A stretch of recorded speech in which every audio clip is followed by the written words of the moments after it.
Fired on his first day back right on our wedding anniversary. My son didn't hold back his sarcasm.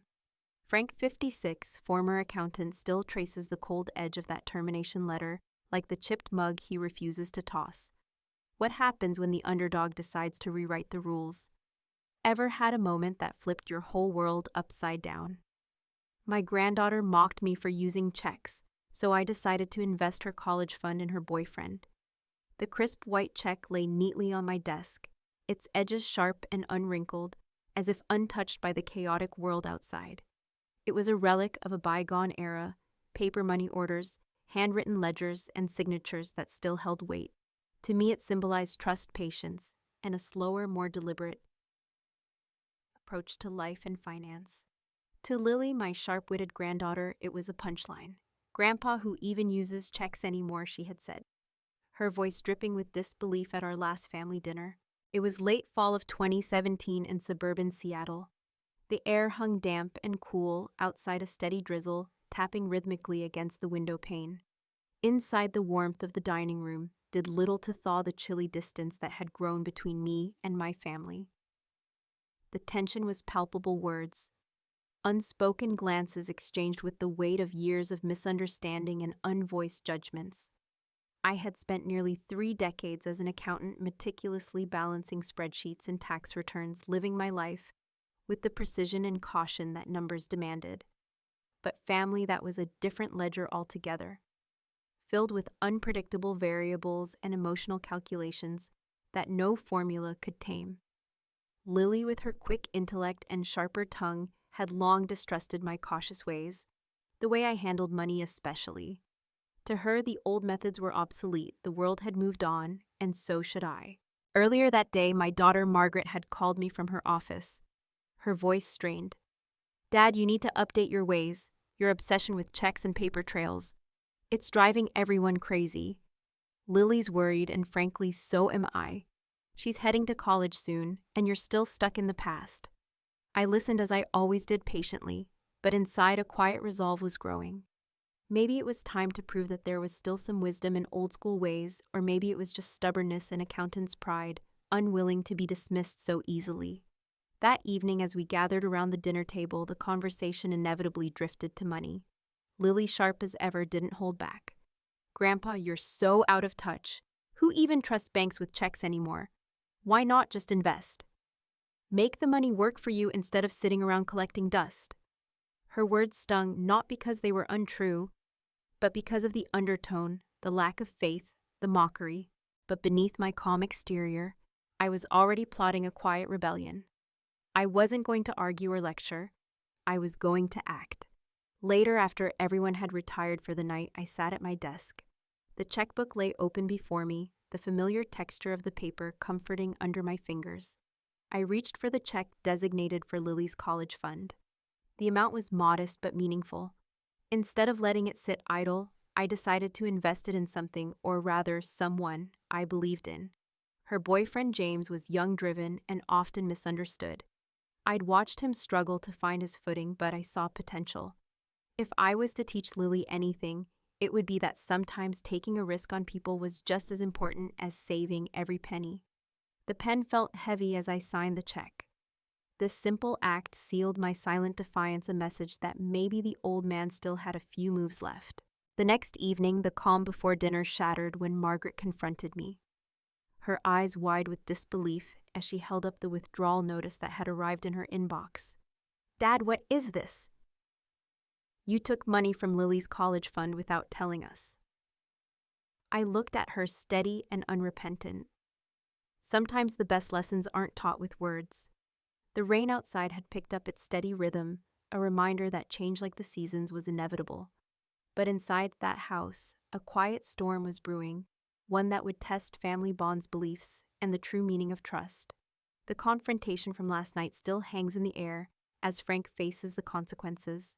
The cracked coffee mug sat in the sink, a silent witness to the rising tensions that seemed to splinter our family apart. It was my favorite, a sturdy ceramic cup, with a faded pattern of autumn leaves, nothing flashy, but comforting in its familiarity.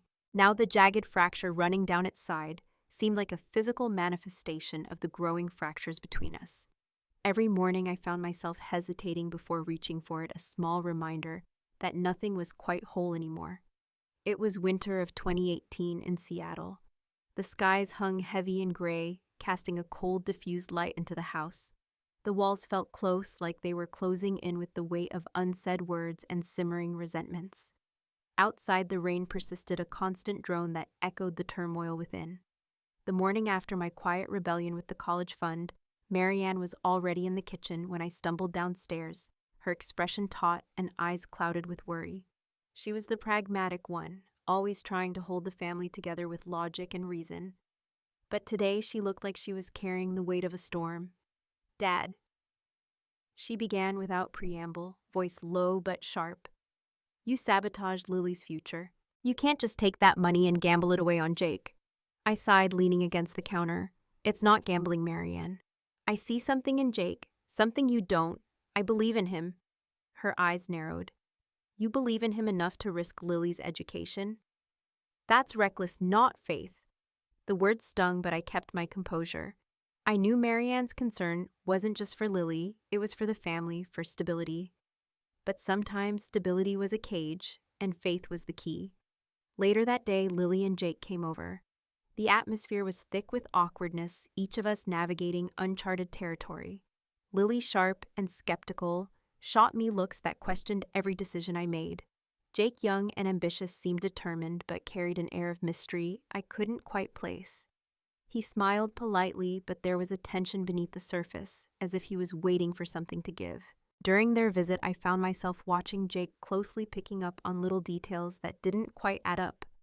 Quietly, I began to dig deeper, pulling up records and background checks late into the night. The accountant in me thrived on facts and data, on uncovering the truth hidden beneath appearances. My efforts paid off when I uncovered an inconsistency in Jake's employment history, dates that didn't match positions that were vague references that led nowhere. It was a red flag, subtle but concerning. Just as I was compiling my notes, an email popped into my inbox. The sender was anonymous.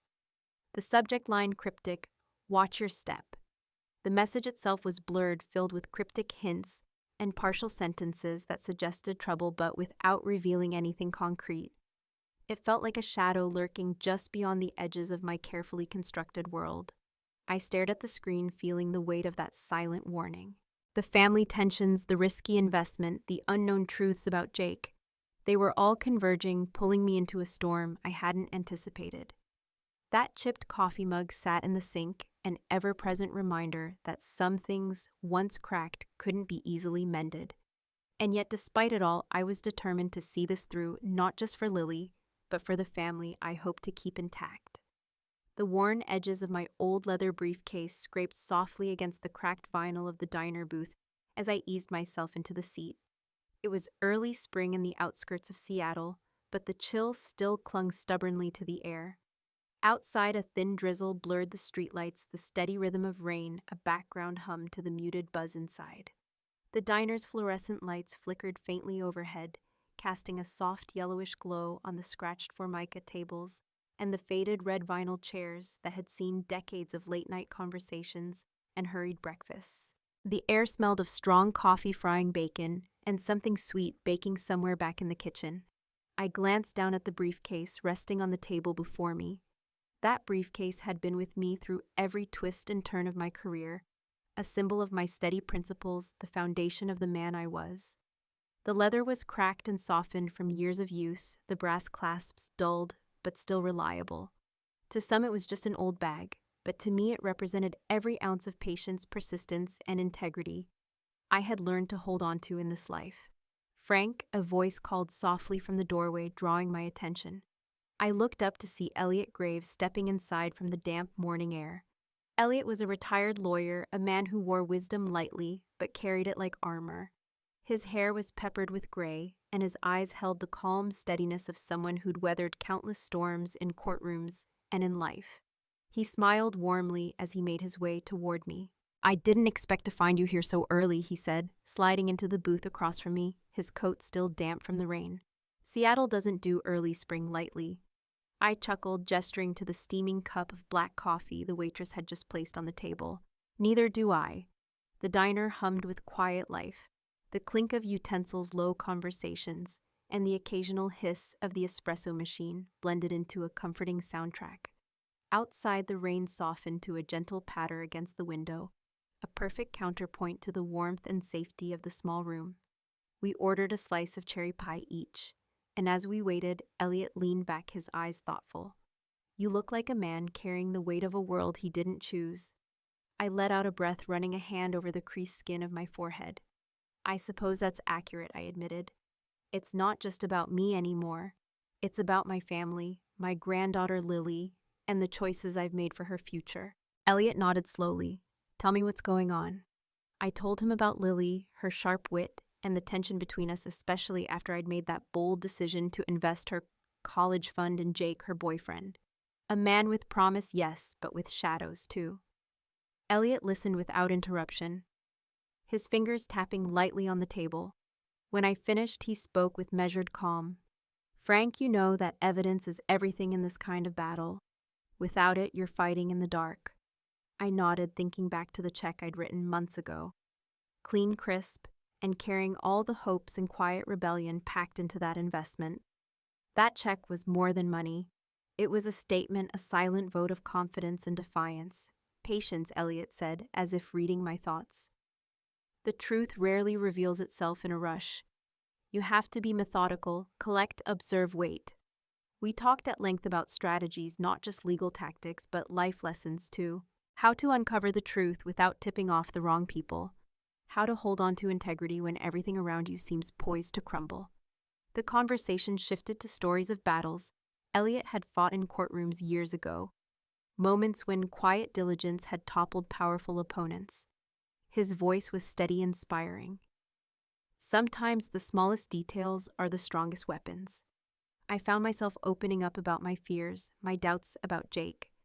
Elliot didn't judge or dismiss. Instead, he reminded me that doubt was the beginning of careful investigation, not condemnation. When the waitress brought our pies, Elliot took a bite, savoring the tart sweetness. "Remember this," he said with a smile. "Like pie, life's truths have layers. You just have to peel them back carefully." I glanced down at my briefcase again. Inside were notes, receipts, little pieces of evidence I'd been quietly gathering, tiny fragments of a bigger picture. I unfolded a receipt from this very diner and slipped it into the leather pocket, a reminder of this turning point. Our talk lingered until the late afternoon, the rain finally letting up outside as I prepared to leave. Walking out into the fresh, damp air, I felt a flicker of renewed hope. Elliot's words settled in my mind, a steady rhythm against the chaos threatening my family. Back home, the quiet tension was palpable. As I settled at my desk, my laptop pinged with a new email. I opened it with a sinking feeling. There it was, a grainy video clip, its details blurred, but clear enough to raise serious doubts. Jake caught on camera in a moment that didn't align with the clean image I'd hoped for. Not proof of guilt, but a warning sign that everything was more complicated than I'd imagined. I stared at the screen, heart pounding in my chest. This was the moment where quiet patience met hard truth. The battle lines were drawn, and I was ready to step into the ring. The briefcase sat solid at my feet, a steadfast companion. And so was I. The air in my home office was thick with the tension that had been steadily building for months. Outside, summer's usual warmth struggled through the overcast Seattle skies, but inside the atmosphere was heavy and cool, a perfect reflection of the strain settling over my family. The once pristine check, the symbol of my quiet rebellion, lay folded and creased on the desk beside my laptop, its worn edges mirroring the fraying bonds at home. It had started as a clean slate, a declaration of trust in Jake's potential. Now it felt like a relic from a time before doubts and suspicions clouded everything. I sat back in my chair, staring at the screen. The emails between Elliot and me had been growing more urgent, filled with carefully parsed details and cautious advice. Our latest video clip, grainy but telling, played silently in the corner of my mind as I sifted through bank statements and correspondence related to the college fund. Every number, every transaction needed to be scrutinized. It was methodical work, the kind I was suited for, slow, deliberate, and precise. As the phone rang, I picked it up quickly, eager for Elliot's voice. "Frank, the pieces are falling into place. We need to stay sharp," he said calmly, despite the urgency underlying his tone. We went over the documents again, his legal mind guiding me through the maze of details I had gathered.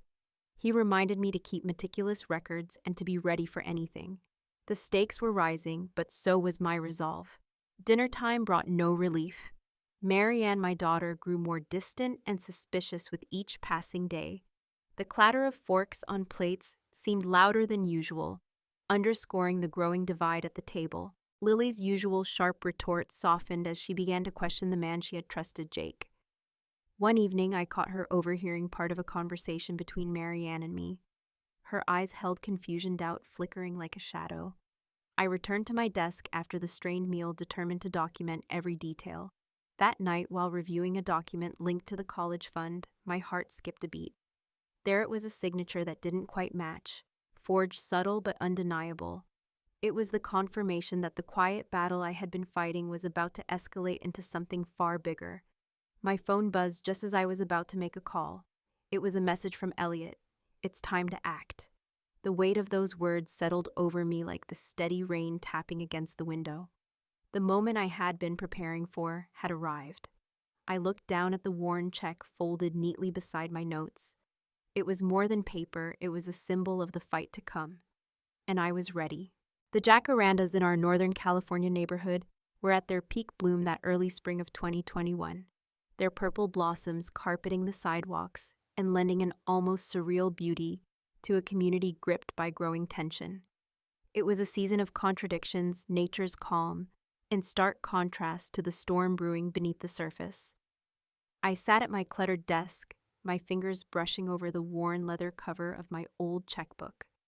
The edges were frayed, and the ink smudged in places, signs of long use and wear. It wasn't just an object. It was a symbol of old values, old ways of doing things, and now the cracks in it seemed to mirror the fractures forming in my family and in our neighborhood. That checkbook had quietly witnessed so much. It had been there when I'd first opened a college fund for my granddaughter Lily, an act born from hope and faith. But as the years wore on, and as family disagreements deepened, it became a silent testament to conflict, to rebellion, and now to an act of defiance that was about to ripple far beyond our household. Today I had taken a decisive step. I formally filed a complaint with the county inspector's office, submitting the evidence we had gathered: illegal HOA fees, forged documents, the whole tangled web of Karen's overreach. It was a calculated risk, a shot fired in what had become a quiet war between the HOA leadership and a community desperate for fairness. Karen, of course, did not take this lightly. The day after my complaint went through, I began noticing the subtle shifts around the neighborhood. Karen ramped up her tactics, sending intimidating letters to neighbors, dropping veiled threats during HOA meetings, trying to sow fear and confusion. But it was clear her iron grip was slipping. More neighbors were speaking out, not loudly, but in hushed conversations at the grocery store or the post office. A quiet solidarity was forming, like an undercurrent gathering strength. I had another meeting with Elliot, my trusted mentor, at the little roadside diner on the outskirts of town where we first met. The place smelled of strong coffee and fresh pies, comfort in the midst of chaos. As I slid into the booth opposite him, I felt the weight of our mission pressing down on me. Elliot's calm, steady presence was a balm. We talked strategy, legal, careful, persistent. The goal isn't to shout the loudest, he reminded me, but to be the most unyielding. Facts are our weapons, patience our shield. We let the evidence do the talking.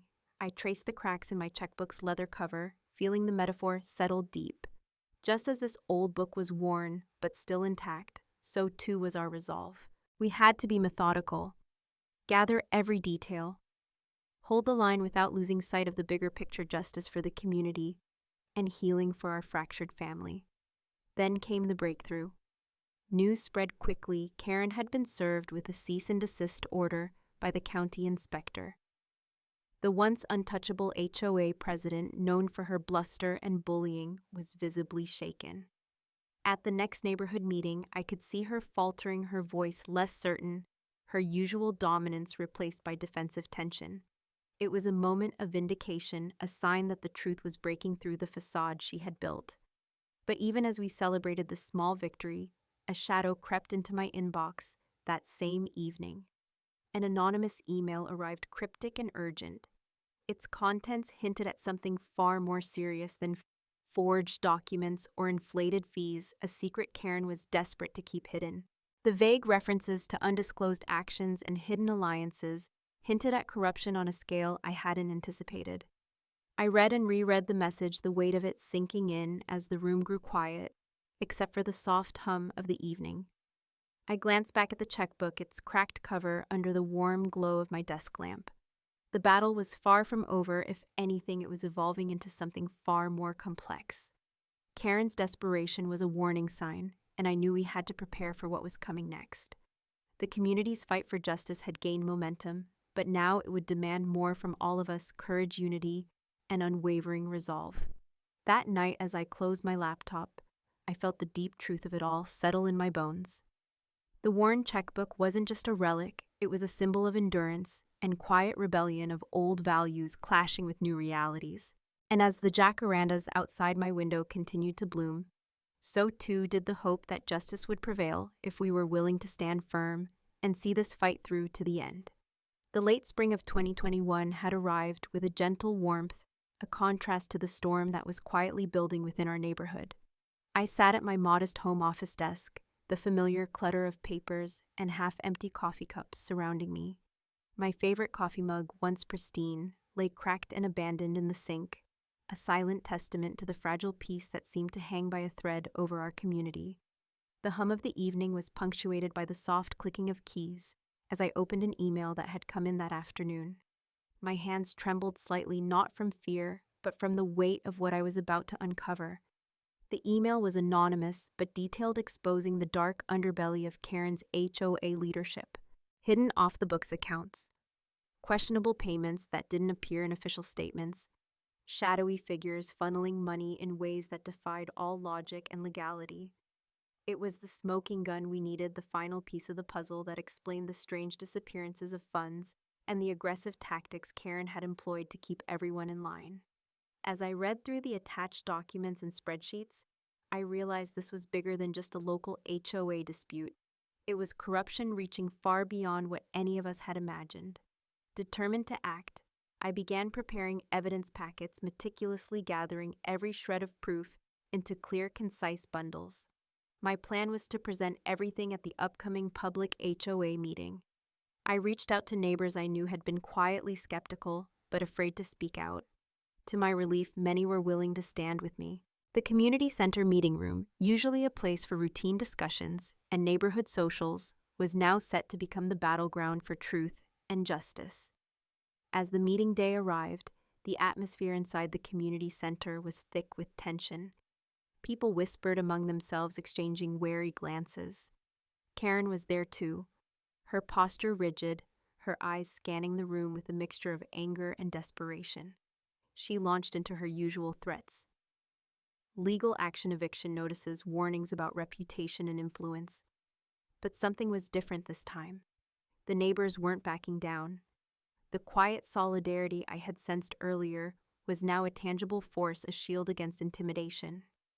During a heated exchange, Karen's husband unexpectedly stood up and confronted her right there in front of everyone.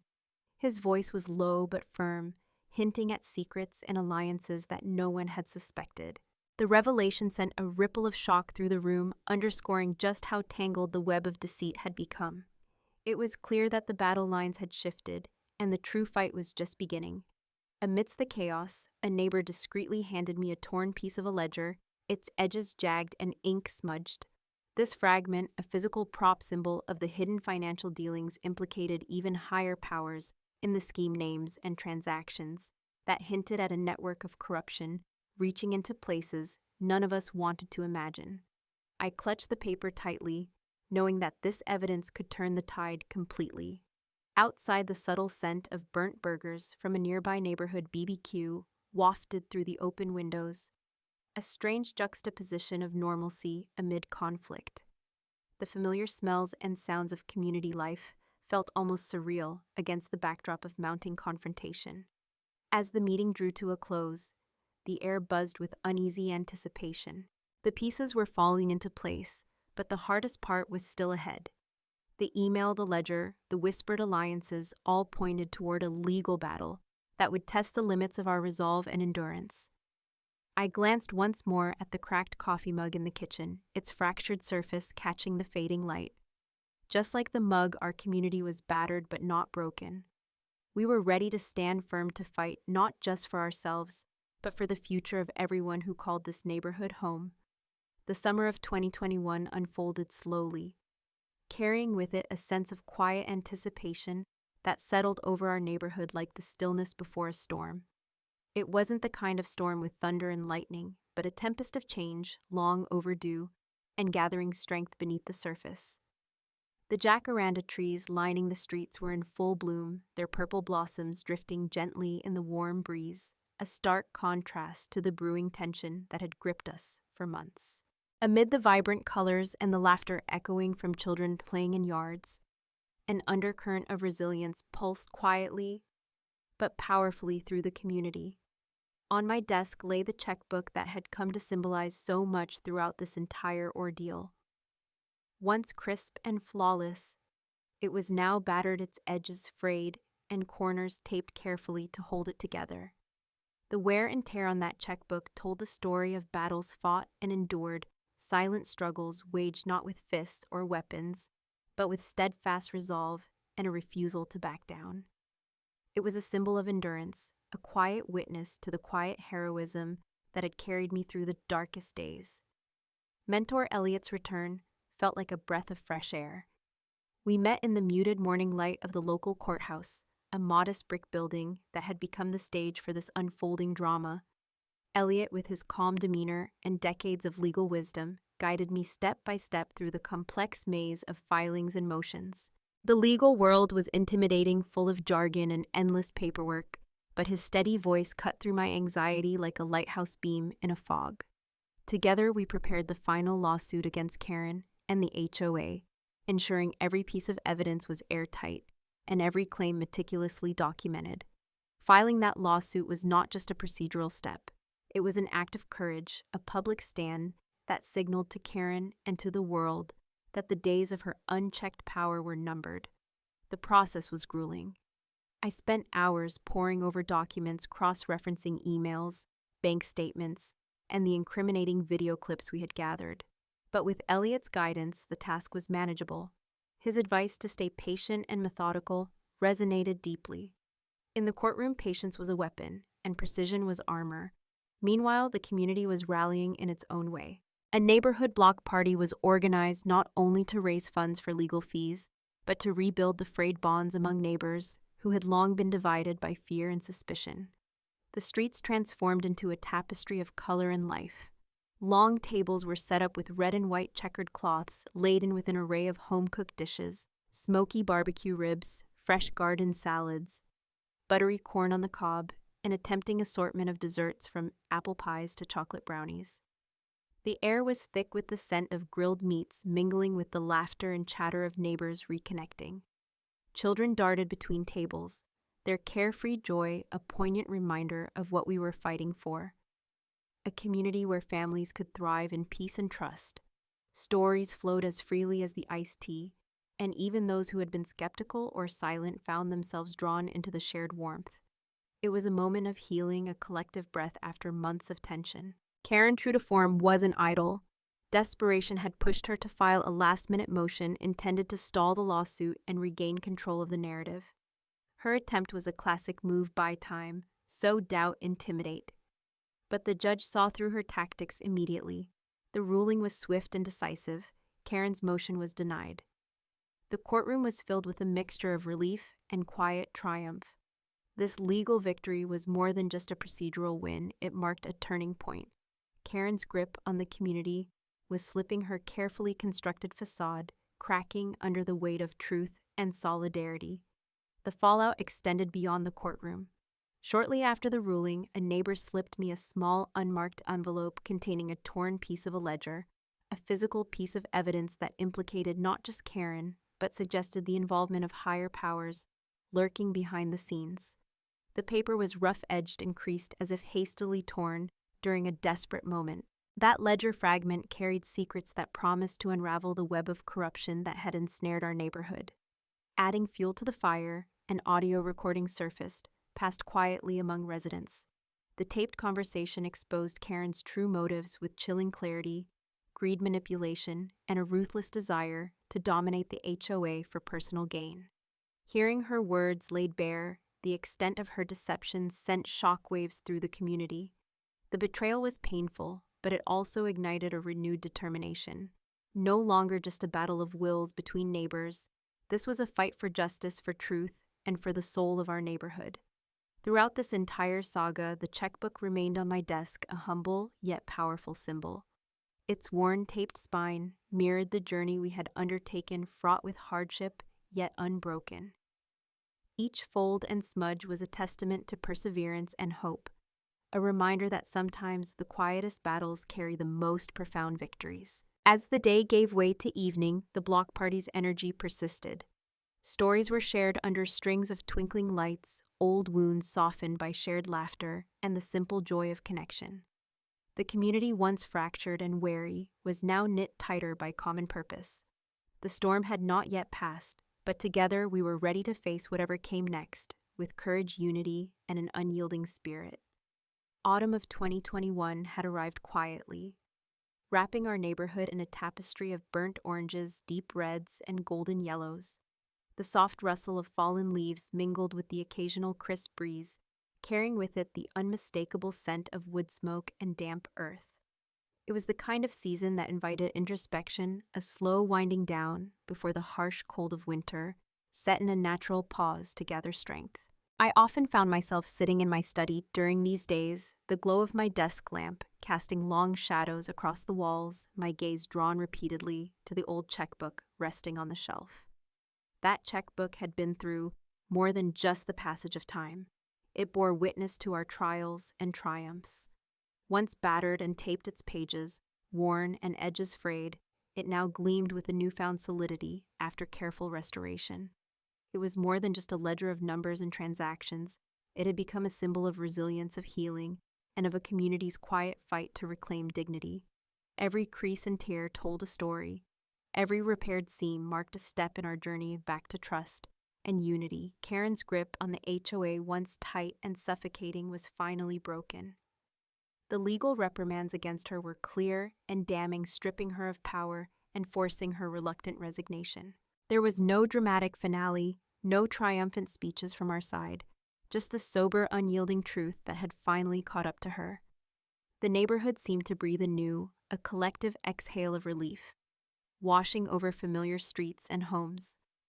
For the first time in years, our community felt like a place of safety and hope, rather than fear and discord. In the days that followed, we focused on rebuilding what had been damaged, not just fences and flower beds, but the trust that had frayed among neighbors. We established a neighborhood fund, a beacon of shared responsibility and forward thinking. The fund was designed to help repair common areas, to support legal efforts in protecting our rights, and to foster projects that would strengthen our bonds. On my desk lay the neatly organized paperwork. Official forms, budgets, and plans carefully drafted and signed by those who believed in a better future. It was tangible proof that we were no longer passive victims, but active architects of our community's destiny. Amid these efforts, I spent quiet evenings crafting a letter to Lily, my granddaughter. The letter was part reflection, part guidance words, meant to bridge the gap between generations. I wrote about patience and quiet resolve, about seeing the potential in others even when it's clouded by skepticism or misunderstanding. I hope to impart to her the wisdom gained through hardship, that sometimes the greatest victories come not from loud battles, but from steady, determined endurance. The letter wasn't finished. I kept returning to it, choosing each phrase with care, hoping it would inspire her as she stepped into adulthood. The final community meeting was a turning point held in our modest yet warmly lit community center. It was more than a gathering. It was a celebration of collective courage and renewal. Neighbors filled the room, their faces a mix of fatigue and relief. Smiles tentative but genuine. Stories were shared, some told with laughter, others with tears, as people reflected on what we had endured and what we had overcome together. The atmosphere was charged with a solemn joy, a recognition that while the battle had been hard fought, it had forged bonds that would not soon be broken. Throughout the meeting, the restored checkbook was displayed prominently on a side table, a silent witness to the story we had lived through. It drew quiet attention, a symbol not just of old financial practices, but of the integrity and persistence that had carried us through. The sight of it inspired nods and murmurs of approval, reminding us all of the values that had sustained our community, even when times were toughest. As the evening wore on and neighbors began to depart into the cool night air, the gentle autumn wind stirred the leaves outside its soft sigh, a lullaby for the neighborhood's newfound peace. The scent of burning leaves and distant wood fires mingled with the fading hum of conversation, wrapping the scene in a cozy, contemplative warmth. I sat back in my study chair, the letter to Lily still open before me, when a soft knock came at the door.